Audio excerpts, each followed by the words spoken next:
But it's like, what do you do in a company when you start a job? You are clearly overperforming. Yeah, I would say so. And one of the things that is happening behind the scenes, and I'll just share this with the Let's Get Real community, is that for the last 2 Saturdays, Spanish has had to work in the morning. And then it becomes this like Jenga game of like, well, I got to get out at 10:30 so I can get to the radio station, we'll do the show, and then you got to fly out of here right at 2 to go back and do more sales calls and all this stuff, which under a normal circumstance, like, all right, we can make that work. But the fact that you on day one said, I can't work Saturdays, and now this company is saying, well, we need you to work Saturdays, and it's up to you to check the schedule and all that stuff. And it's like, as an employee or as a person, and I think there's a universal thing to this, is that you got to stand up for that thing that is not what you believe in. That sounds more something. But it's like, you got to stand up for yourself. And this isn't me saying this to you. Maybe it is, maybe it isn't. But it's like, you have all the right in the world in this situation with this company to go, no, we said Saturdays are a non-negotiable. I don't work Saturdays. But then you might be, I don't want to put words in your mouth. You might be saying, well, I'm like 60 days in. I don't want to rock the boat. I don't want to ruffle anything. But then it's like, no, I said I can't work Saturdays. And that's the deal. Yeah. So it's like, part of this is bigger, is like how you stand up to these authority figures in your life as bosses. And I know myself, I've been in situations before where I like have a conversation like, hey, I'm going to tell that boss that thing. And then I show up to the boss. I'm like, okay. Yeah, 100%.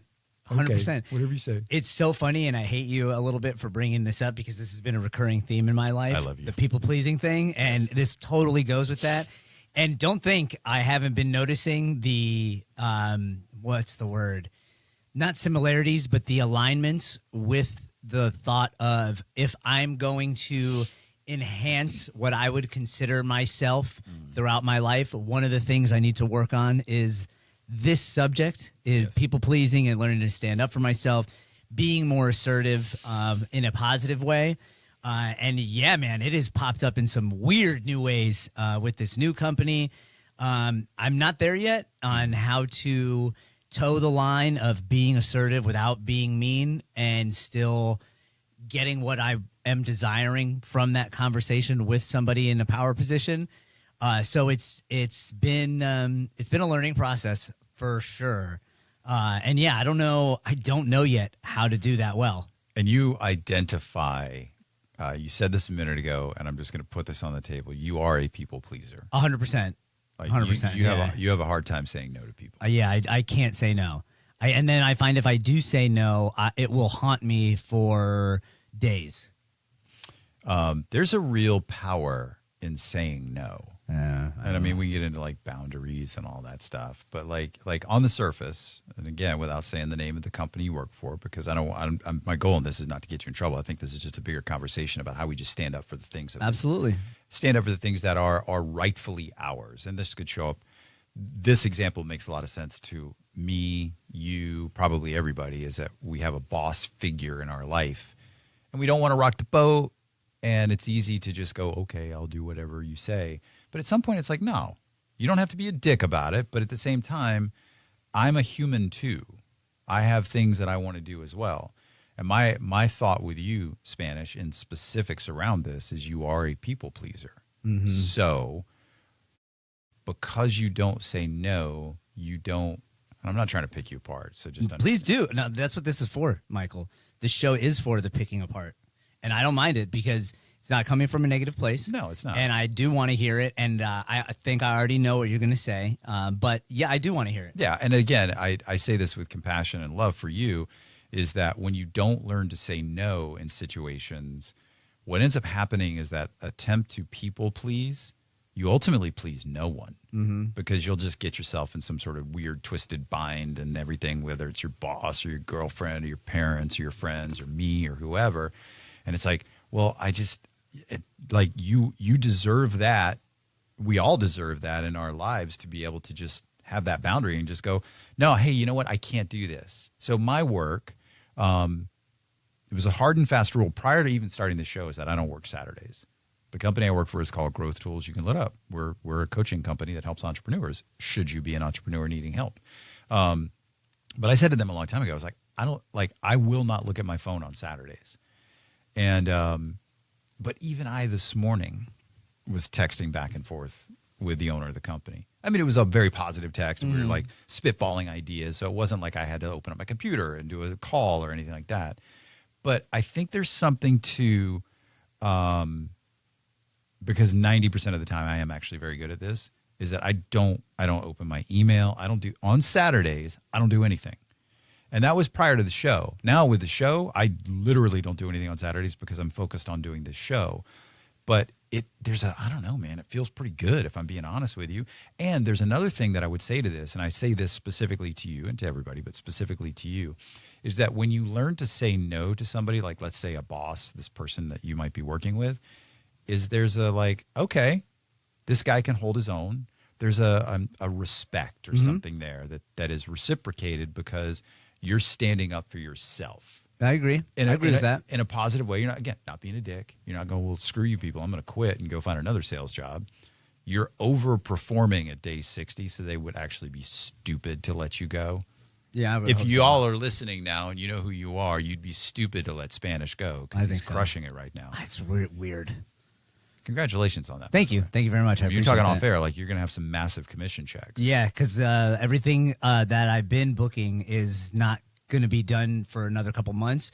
So when the bookings actually catch up with the job, then those commission checks will roll in. I'm very excited.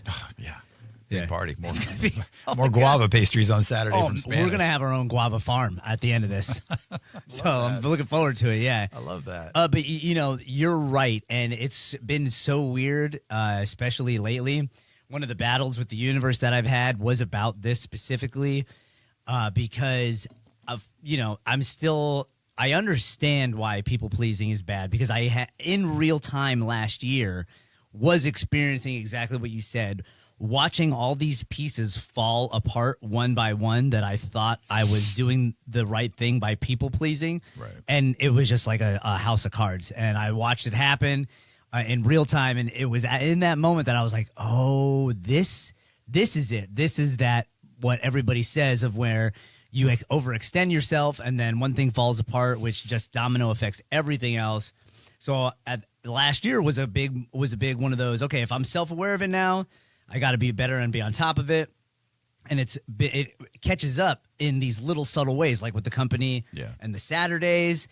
And I've found that if I am not exercising my right to have that boundary and to exercise that assertiveness in my life outwardly, it pops up in ways of not addiction, but when it comes to like seeking out danger, something that I do enjoy doing, all of a sudden that will ramp up.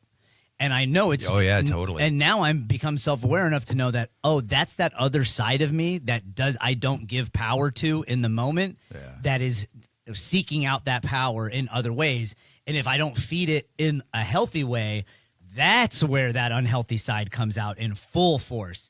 And then it brings me to, a lot of moments in my life where I allowed it to come through in unhealthy ways. And it's been a weird, fun, but also terrifying thing to see. And it's just scary going into these moments, especially with work, of knowing, all right, I do have a boundary. I am safe to exercise it. But that safety net has only come because I lost everything that I lost in the last couple of years. After losing all that, now I'm at a place where in my mind, I'm like, well, I don't have anything else really to lose. So if I lose this, I'll just get something else, and so on and so forth. It's not going to be the end of what I thought would be the end. Right. So since that's the case, I can now I have that feeling of safety to be like, okay, I can exercise that right more. Like I said, I'm still not good at not being mean. I don't know how to toe that line yet, especially in person. I could tell by people's looks on their faces that my face is not a good one. And in those moments, I'm like, I got to hone it in and be nicer.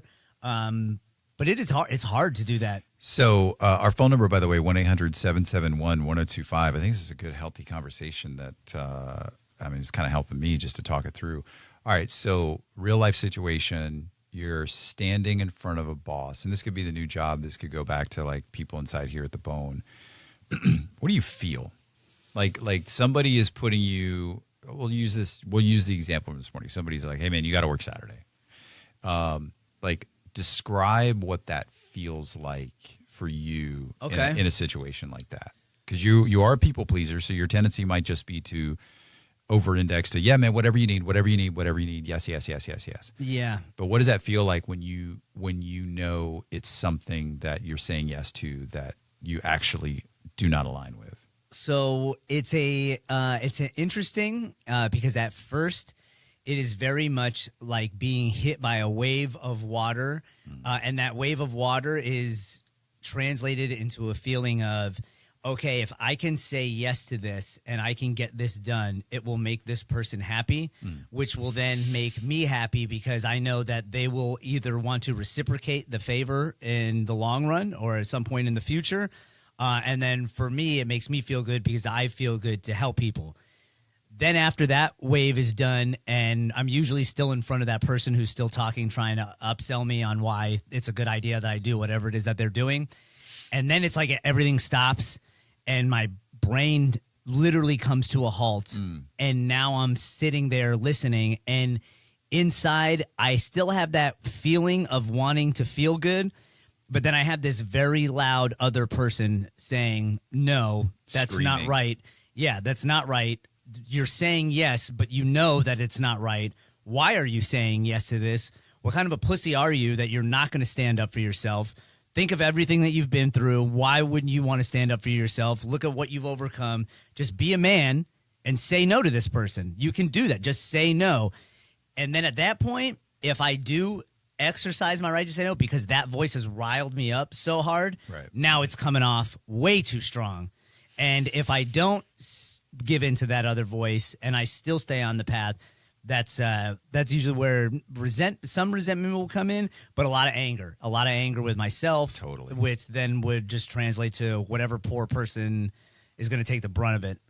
Well, and I think what ultimately manifests with you, because this is a real life situation that we all face, confronting a boss when a boss is asking you to do something, and you don't want to be a dick, but you don't want to say yes, so you end up saying yes, and then resentment, anger, all those floods of things come back and forth. But I wonder, by just being, like you said it a second ago, being a man, because this is something that's come up a lot this week, like showing up just as you, like there is, it's a massive pendulum swing in real time and like second to second in those environments. But if you can kind of roll in there and go, hey man, I know who I am. I know what I want. I know what value I give this person. Like in your situation, if you quit tomorrow, they've lost one of their most surprisingly amazing and effective salespeople they've had in the last, year. I mean, I don't know that to be true, but what I know is that you're crushing it. So they don't want to lose you. I think that is, if you were an ass and you're walking in every day, and there are people like that. I can be like that sometimes, yeah. But where I'm going with this is just go in as your most authentic self, confident in your own ability. And again, to the point that started this whole thing, you told them on day one, I can't work Saturdays, and this is now the second Saturday in a row that you've worked. Hey, we got to take a quick break. I love this conversation. Thank you for letting me just kind of dive into your psyche. Absolutely. If nobody's going to call, I'm just going to coach you. And then, I'm down, man. I like it. You'll drop some spiritual knowledge on me, and we'll be great. Yeah, I'm in. 1-800-771-1025, an interactive talk show made just for guys. This is Let's Get Real on 1025 The Bone.